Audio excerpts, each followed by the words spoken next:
Buenas tardes, ¿cómo están? Agradecido con el comité organizador de la jornada del Hospital Irma Lourdes Sanetatos, le habla el doctor Roberto Grimaldo, pediatra neonatólogo del complejo hospitalario, actualmente trabajando en el Hospital Lourdes Sanetatos, y vamos a conversar un tema muy interesante y muy importante. ¿Cuáles son aquellos problemas neonatales que se presentan normalmente a los cuartos de urgencia o que son de consulta muy frecuente en el primer mes de vida? Sin más, espero que les guste y podamos colaborar. Cualquier duda o pregunta la pueden hacer a mi correo que les voy a colocar al final. Gracias.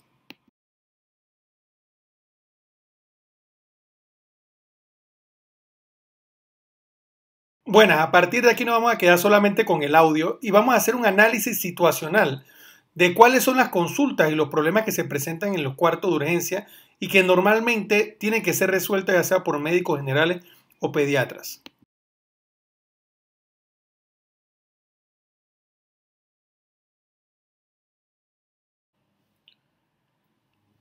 En un estudio publicado en el 2005 en un hospital de Barcelona de tercer nivel pediátrico, podemos ver cuáles son las causas o principales motivos por los cuales los pacientes acuden a los cuartos de urgencia, se encuentran a mano izquierda, y cuáles son las principales causas de hospitalización, que son los casos que se encuentran a mano derecha. Dentro de los cuadros o principales patologías que acuden a los cuadros de urgencia tenemos problemas de alimentación, cólicos del lactante, infecciones en las vías respiratorias altas, problemas de piel, problemas infecciosos, ya sean urinarios o respiratorios, estudios de apnea. Y en el cuadro derecho podemos ver cuáles son las principales causas de hospitalización, dentro de las cuales tenemos la más importante, los síndromes febriles, descartando todos los procesos sépticos, problemas respiratorios tales como bronquiolitis, infecciones de orina, apnea, atragantamientos, cuadros gastrointestinales, infecciones de vía respiratoria y problemas quirúrgicos tales como el caso de estenosis hipertrófica del píloro, que vamos a proceder y vamos a desarrollar en las próximas diapositivas.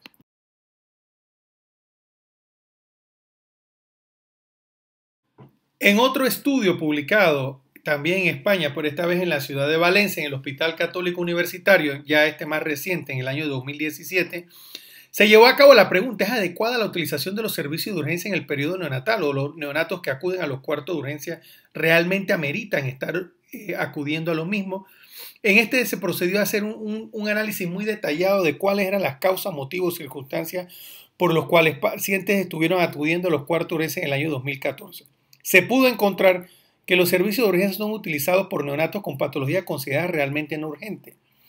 Todos sabemos, aquellos que hemos sido padres, que los tienden a llevar por problemas de llanto, irritabilidad o malestar en un 30%, vómitos o regurgitación del recién nacido un 13%, siendo el diagnóstico de alta más frecuente el de la normalidad. En fin, y es un problema no solamente en los países de primer mundo, sino también de Panamá, que la mayoría de las patologías por las cuales acude el paciente neonatal a los cuartos de urgencia terminan siendo banales, pero no por eso tenemos que descartar aquellas que realmente requieren una evaluación especializada, ya sea por el neonatólogo e incluso su hospitalización.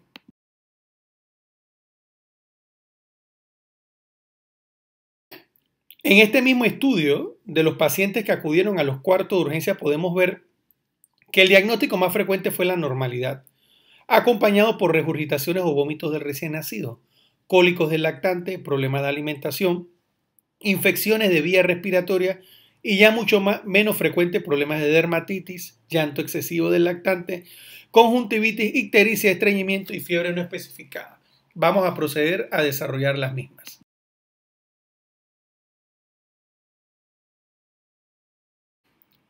Como habíamos visto en las presentaciones pasadas, definitivamente la mayoría de las causas por las cuales los pacientes en edad neonatal acuden a los cuartos de urgencia son problemas banales y problemas que estresan a los padres. Pero siempre tenemos que tener presente como pediatra y médicos cuáles son aquellos signos ominosos en todo recién nacido o neonato en sus primeros 28 días que debe ser evaluado. La hipo o hipertermia es importante y siempre es un signo que tenemos que estar buscando. De hecho, los pacientes en el primer mes de vida difícilmente hacen fiebre, tienden más a la hipotermia, razón por la cual debe ser medida. Que los padres te cuenten o te presenten una historia de no ingesta mayor de 12 horas de alimentación. El paciente que se encuentre letárgico o con pobre respuesta a los estímulos. Pacientes que al momento de la alimentación o el sueño presenten cianosis peribucal o central. Pacientes que se encuentren hipotónicos. Pacientes que presenten vómitos recurrentes, ya sea de contenido bilioso postprandial inmediato al momento de la alimentación, o que presenten distensión abdominal importante y que no hayan orinado en 24 horas, debe ser evaluado de manera urgente.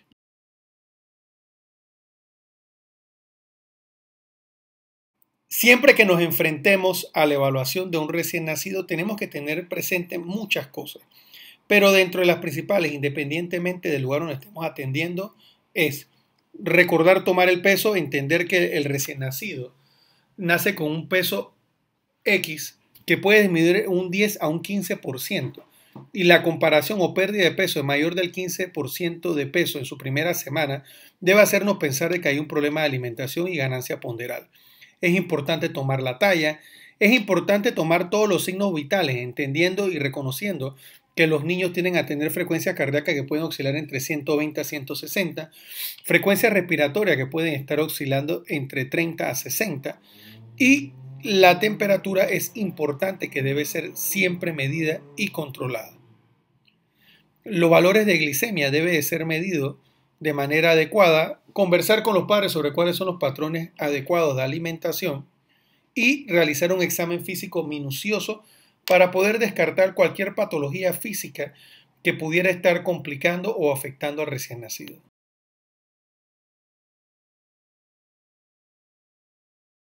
Recordar que los neonatos son los menores de 28 días. Al momento de realizar el examen físico de recién nacido, tenemos que ver cómo incluso succiona, cómo se pega a la teta de la madre, cómo son sus patrones respiratorios, cómo son sus movimientos. Siempre hay que hacer un balance o una evaluación simétrica de las extremidades en la parte neurológica, los movimientos faciales y los movimientos de succión, para ver cómo se encuentra el paciente. Es importante buscar la presencia de estigmas o alteraciones externas, llámese lunares, localizados en diversas áreas.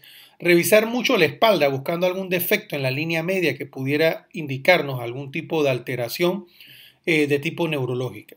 Es importante realizar la ocultación cardíaca, teniendo presente que probablemente los recién nacidos, debido a la pandemia, los problemas actuales, son egresados muy tempranamente a los cuartos de maternidad a su casa, y pueden presentar apariciones de soplos en sus primeros 3 a 5 días que anteriormente no habían sido diagnosticados. Evaluar cómo es el patrón de respiración, entendiendo que en algunos momentos, cuando el paciente está dormido, puede tener variaciones en su patrón de respiración, pero debe ser simétrica, no debe haber un tiraje intercostal importante y no debe haber retracciones intercostales al momento de su respiración. Es importante evaluar cuál es la ganancia de peso y debemos graficar y ver cómo ha estado, si el paciente fue un recién nacido a término adecuado, pequeño o grande para la edad gestacional. Nos permite ver cuáles son las patologías que pueden estar asociadas y cómo ha sido su ganancia de peso. Es importante buscar la coloración de la piel y buscar la presencia de cianosis periférica o peribucal que pudieran indicarnos algún otro tipo de patología.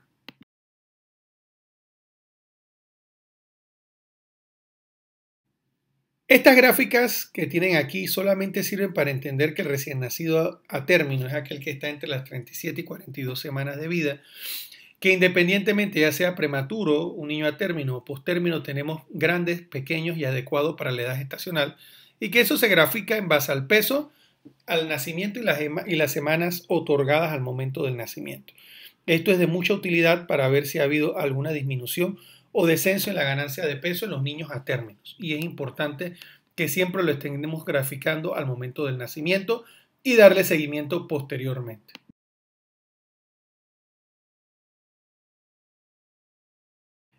En el caso de enfrentarte a un prematuro, ya la situación se hace mucho más difícil, porque tienes que ver cuánto es la ganancia de peso de tu recién nacido. Normalmente en los hospitales nosotros esperamos ganancias de 15 a 20 gramos por kilo día, pero aquí podemos graficar en base a las semanas de edad postconcepcional cuál es el peso, el tamaño y el perímetro cefálico que deben tener los prematuros, teniendo en cuenta que hay tablas tanto para varones como para niñas, que son las curvas de Fenton, que nos indican si el paciente está manteniendo un adecuado crecimiento, ya sea pondoestatural, de peso y el crecimiento del perímetro cefálico. Tenemos que graficarlo, y esta curva nos sirve para darle seguimiento en las edades postnatales.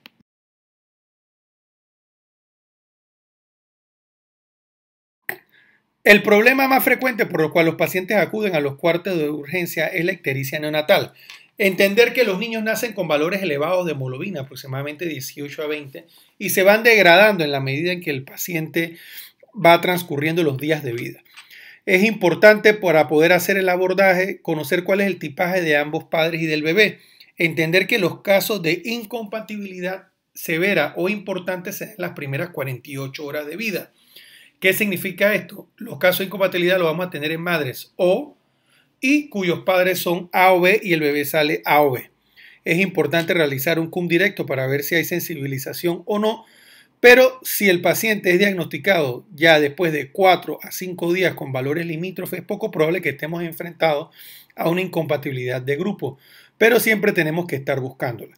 Es importante también evaluar el tipo de alimentación. Se ha visto normalmente que hay una ictericia asociada a la lactancia materna que puede complicar a los niños y que en algunos casos pues lo mejor es entender que es un proceso fisiológico y que puede ser controlado suspendiendo la lactancia de forma transitoria. Normalmente hay unas curvas en las cuales tenemos que ver cuáles son los valores de ictericia adecuados y evitar el temor a la vigentofobia, que es el valor de 20, que normalmente estresaba antes a muchos médicos, y comprender que los cuartos de urgencia tienen que adquirir bilirrubinómetros para medir la bilirrubina transcutánea que nos permita entonces hacer una adecuada medición de la misma. Es importante en aquellos casos en los cuales hay una ictericia por lactancia materna o asociada a la lactancia materna, suspender la lactancia por 2 a 3 días y verificar los valores de bilirrubina si hubo o no descenso. En aquellos países de avanzada ya se ha podido trabajar y se ha logrado que incluso se lleven lámparas de fototerapia a las casas y los padres puedan brindar dichas terapias en casa, o incluso hay centros ambulatorios en los cuales pueden llevarlo de 7 a 5 de la tarde, reciben su terapia y regresan al día siguiente.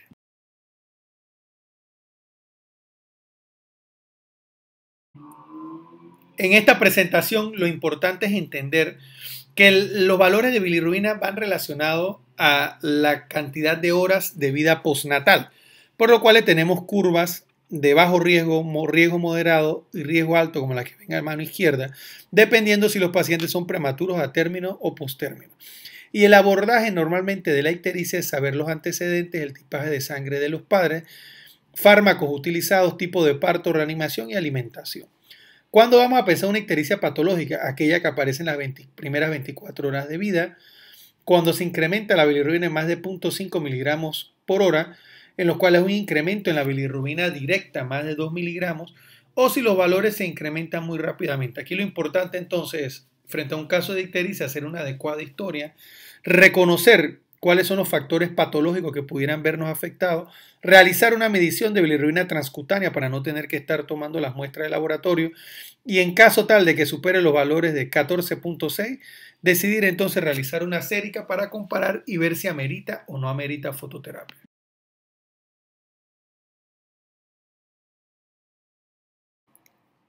Otra de las patologías frecuentes a la que nos vamos a ver enfrentados es la hipoglicemia.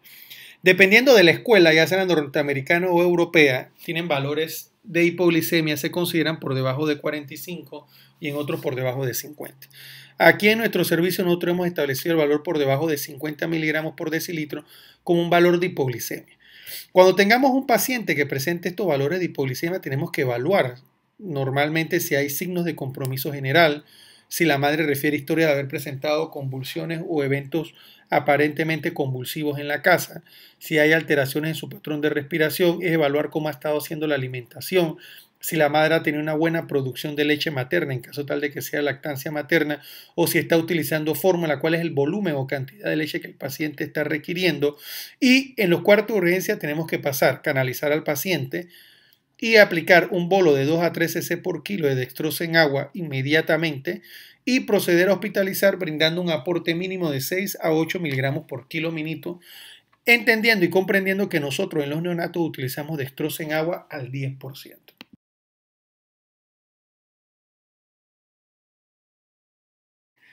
Otro de los problemas frecuentes a los cuales nos hemos enfrentado en los cuartos de urgencia, y son los lugares probablemente donde se hacen los primeros diagnósticos de estos problemas cardíacos cuando no son diagnosticados de manera prenatal, son los problemas cardíacos. Entender que hay cardiopatías cianóticas y no cianóticas. Aquellas cianóticas son aquellas que interrumpen el flujo a nivel pulmonar y que no permiten una adecuada oxigenación. Estas cardiopatías se presentan muy tempranamente en la edad de vida del paciente, en los primeros días de vida, y pueden comprometer su pronóstico a muy corto plazo. Aquellas cardiopatías acianóticas son aquellas en donde hay algún tipo de alteración, ya sea en el flujo sanguíneo vascular por la apertura o presencia de algún orificio o estructura patente del árbol de la formación prenatal, y esto puede verse afectado pero a largo plazo. Entonces, lo primero que tenemos que hacer en el abordaje de las cardiopatías congénitas es realizar una radiografía de tórax, una adecuada auscultación, la medición de la saturación en el cuarto de urgencia. Debido a los problemas cardíacos que nos estamos enfrentando en los cuartos de urgencia, se ha hecho ahora y se ha implementado lo que es el tamizaje de las cardiopatías congénitas. Esto se lo vamos a explicar muy rápidamente para que todos lo comprendan. Lo que se hace es la medición de la saturación pre y postductal. Normalmente se coloca en la manito derecha y en los pies. Y tiendes a evaluar si la saturación es arriba del 95% o está por debajo de 90%. Y si hay una diferencia preductal versus la postductal de menos de 3% entre manos y pies. Si la saturación en la mano o en los pies, en la mano derecha o en los pies, es mayor de 95 y no hay una diferencia menor del 3%, se puede ir para su casa y la prueba es normal. En caso tal de que tengas una saturación entre 90 y 95% o una diferencia de mayor del 3%, debe ser evaluado en horas repetitivas, y si se mantiene esta diferencia debe ser evaluado por cardiología, y aquellos casos en los cuales la saturación está por debajo de 90, ya sea en la mano derecha o en los pies, debe ser inmediatamente evaluado por cardiología.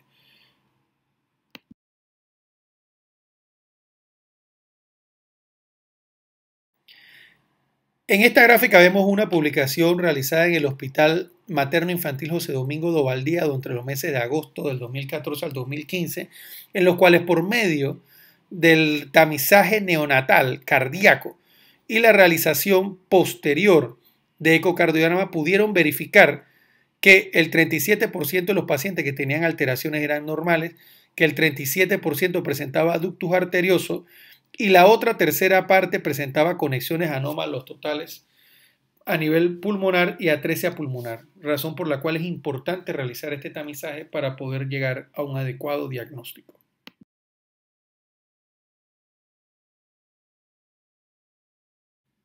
Ahora vamos a proceder a evaluar los problemas quirúrgicos que se nos pueden presentar en algunas patologías.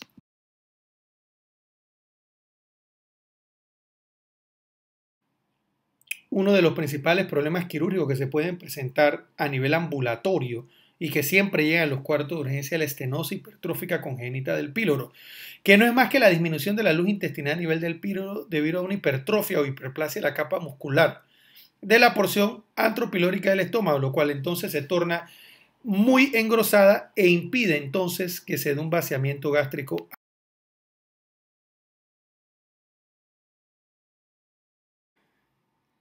Normalmente aparece la hipertrofia congénita del píloro en recién nacido y lactante entre los 2 a 8 días de vida. Los prematuros desarrollan síntomas mucho más tardíos, ocurre con mayor preferencia en el sexo masculino, en una relación de 5 a 1 con el sexo femenino, y podemos ver en la historia pacientes primogénitos y antecedentes de padres que hayan sufrido del mismo.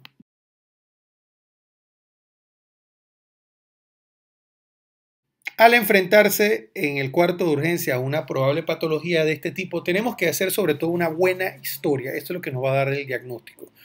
Vómitos progresivos son inmediatos apenas el niño come, son profusos, no tienen contenido bilioso y son en proyectil. Normalmente nos vamos a enfrentar entonces a un paciente masculino con estos síntomas. El paciente luce con hambre, tiene pobre ganancia de peso. Al evaluarlo vamos a ver signos de deshidratación, fontanela hundida, mucosa seca, llanto sin lágrimas, piel seca, letargia. Incluso en la palpación podemos sentir la oliva pilórica, y lo que podemos proceder antes en algunos casos hacia una prueba con neostigmina, pero eso no es recomendado. En este momento lo que se hace es darle leche en la mamadera al bebé y vamos a ver la onda peristáltica de izquierda a derecha cómo se va a ir desplazando. El estudio importante para descartar el ultrasonido abdominal, y la única forma de hacer su resolución es por medio de la intervención quirúrgica.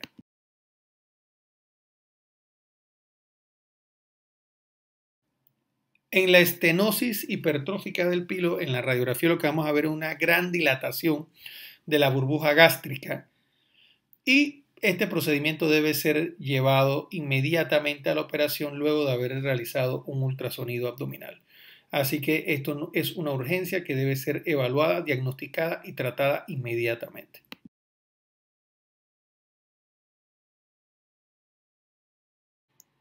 Otra de las patologías quirúrgicas que se pueden presentar en estas edades es el vólvulo o la malrotación intestinal. Normalmente se ve en neonatos y lactantes menores de 1 o 2 meses.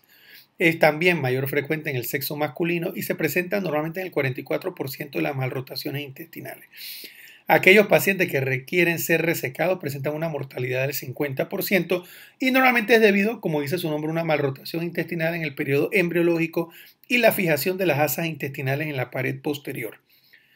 Normalmente en este cuadro lo que vas a presentar van a ser vómitos de contenido, pero en vez de ser alimentarios van a ser de contenido bilioso. El paciente va a tener un abdomen defendido, va a haber dolor abdominal, un paciente sumamente irritable y podemos ver en las radiografías un signo de doble burbuja a nivel intestinal. A nivel del intestino, de las evacuaciones, podemos encontrar hematemesis, podemos encontrar evacuaciones sanguinolentas, pero sobre todo llama la atención la distensión abdominal importante. El diagnóstico lo podemos realizar ya sea por radiografía simple de abdomen, en lo cual le vamos a ver un signo de doble burbuja con ausencia de gas en la alpoya rectal y en algunos casos la realización del enema de Vario, que podemos ver un ciego que está localizado anormalmente. Lo cierto es que la clínica es muy florida y este diagnóstico es difícil que se le escape a los médicos, al menos que haya una malrotación intermitente, pero con el pasar del tiempo lo más importante es la intervención quirúrgica, ya que es una urgencia como tal.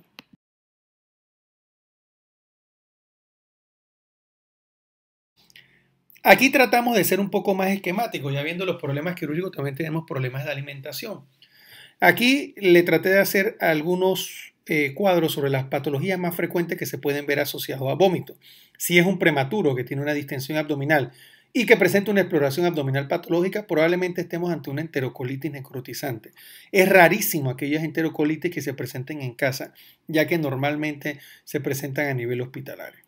Pacientes que tienen de 15 días a un mes de vida y tienen vómitos en proyectil, irritabilidad, pensar en estenosis hipertrófica del píloro, como ya hemos presentado. Pacientes con vómitos en el momento de la toma, más distensión abdominal, más obstrucción abdominal. Si tienen vómitos sin digerir y salivación abundante, puede ser una atresia esofágica. Si presentan un síndrome de Down con malformaciones externas, puede ser una atresia duodenal. Y aquellos que presenten vómitos biliosos, se considera una malrotación intestinal hasta que se demuestre lo contrario.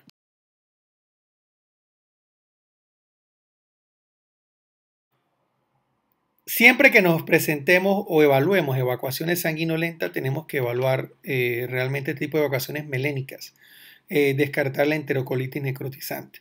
En algunos pacientes puede ser ya sea al exceso de fórmula o a que la madre esté consumiendo muchos lácteos, puede haber una alergia a la proteína de la leche de vaca, puede también presentarse fisuras anales, razón por lo que es importante realizar una evaluación tanto del aspecto físico externo del ano del bebé como el pezón de la madre para ver si no hay sangre digerida que pudiera también estar presentando esta afectación.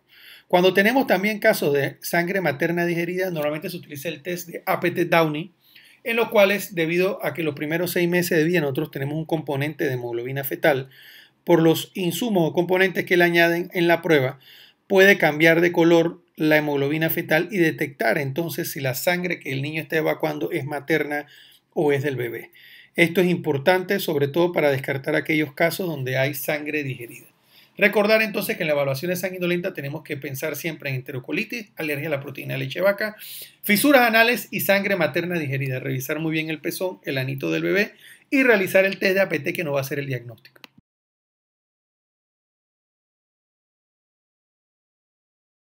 Al realizar una evaluación de los problemas respiratorios, recordar que muchas veces los problemas respiratorios son compensatorios a un problema metabólico.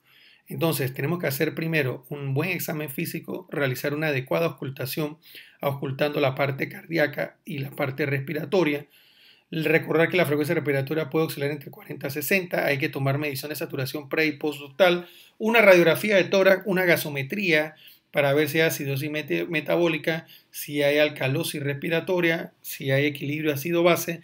Medición de los electrolitos, ya que nos podemos presentar con trastornos metabólicos que pueden dar su primera manifestación a nivel respiratorio y evaluar la fase de la respiración en el cual se presenta el momento de la ocultación.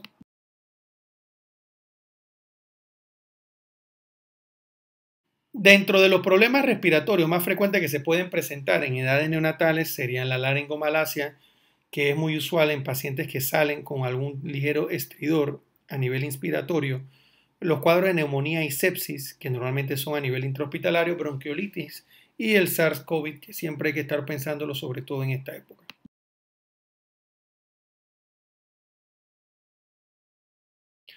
Dentro de los problemas respiratorios nos vamos a enfocar en la laringomalacia. Normalmente inicia en los primeros días de vida. Se caracteriza por un estridor en la fase inspiratoria, que normalmente es extratorácica. Empeora con la alimentación, la posición supina y el esfuerzo físico. Está asociado a reflujo gastroesofágico, lo que empeora el pronóstico. Normalmente se hospitalizan solamente los casos muy severos en los que se compromete el estado del bebé y debe ser evaluado por otorrino para realizar una fibroendoscopía. Es importante entender aquellos estridores que son de fase inspiratoria, son extratorácicos, que pueden ser supraglótico, la laringomalacia, subglótico, traqueomalacia. Si es en la fase inspiratoria o expiratoria, puede ser lesiones a nivel de la glotis o subglótico. Y si es normalmente a nivel expiratorio, ya sea intratorácico, entonces estaríamos hablando de problemas de quiste broncogénico, broncomalacia, estenosis tracheal o compresiones extrínsecas, tales como los anillos vasculares.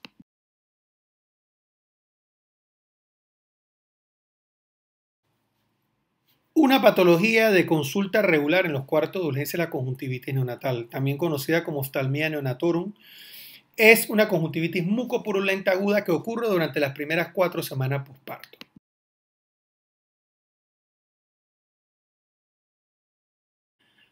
Los que atendían parto hasta hace unos años sabían que se utilizaba el nitrato de plata y era muy usual ver los párpados de los niños manchados de negro o color oscuro. Esto producía una conjuntivitis química.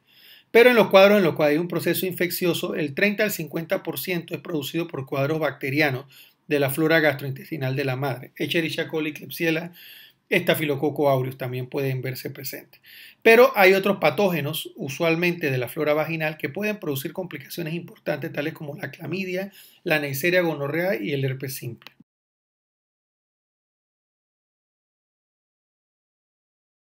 Y la distinción se va a hacer dependiendo del tipo de secreción y el tiempo de inicio. Normalmente la conjuntivitis química se da en las primeras 24 horas.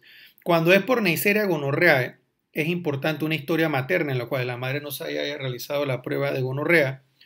Y el tiempo de aparición es entre 2 a 7 días y la secreción es mucopurulenta. Como es difícil distinguirla de la clamidia, el tiempo es importante. Si aparece después de los 5 a 14 días, puede hacernos sospechar de clamidia trachomatis y en los 2 a 7 días la Neisseria gonorrea. En el herpes, normalmente la secreción es completamente líquida, solamente es agua, en las otras son mucopurulentas.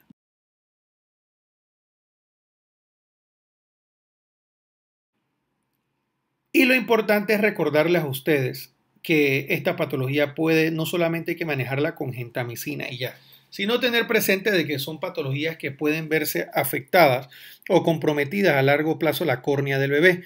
Por eso que es importante la profilaxis. El nitrato de plata ya normalmente no se utiliza, lo que debiéramos utilizar es la eritromicina, yodopovidona o tetraciclina, la eritromicina que estamos usando actualmente en Panamá. Se están realizando estudios con el ácido fusídico y no se recomienda la gentamicina como profilaxis al momento del nacimiento. Sabemos que la profilaxis es mandatoria a todos aquellos pacientes que nacen de vía vaginal y en la cesárea también se está recomendando la aplicación de eritromicina, un ungüento oftálmico, para prevenir estas afectaciones. En caso tal de sospechar una clamidia trachomatis, el tratamiento será eritromicina o acitromicina. En caso tal de una Neisseria gonorrea, requerirá hospitalización y la aplicación de ceftriaxona o cefalosporina, y en el caso del virus del herpes, la aplicación de aciclovir.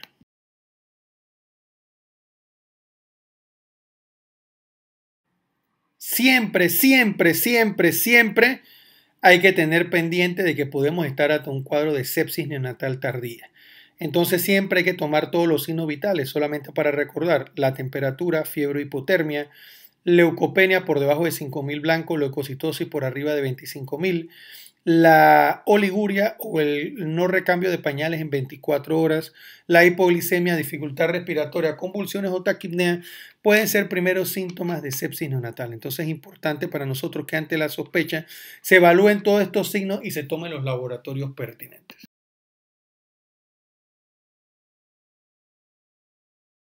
Sin más, agradecemos al comité organizador por permitirnos dar esta charla. Es una charla sobre todo de manera orientativa para que no dejen pasar por alto este tipo de patologías a los cuales normalmente nos enfrentamos en los cuartos de urgencia, llámese medicina general o pediatría, y entender cuáles son aquellas que pueden verse afectadas y cuáles son sus principales manejos. Cualquier duda o consulta debido a la modalidad en que estamos, aquí está mi correo robertogrimaldo23@hotmail.com o mi Instagram @drneokids. Pueden comunicarse conmigo, Roberto Grimaldo, para servirles. Su amigo. Cuídense.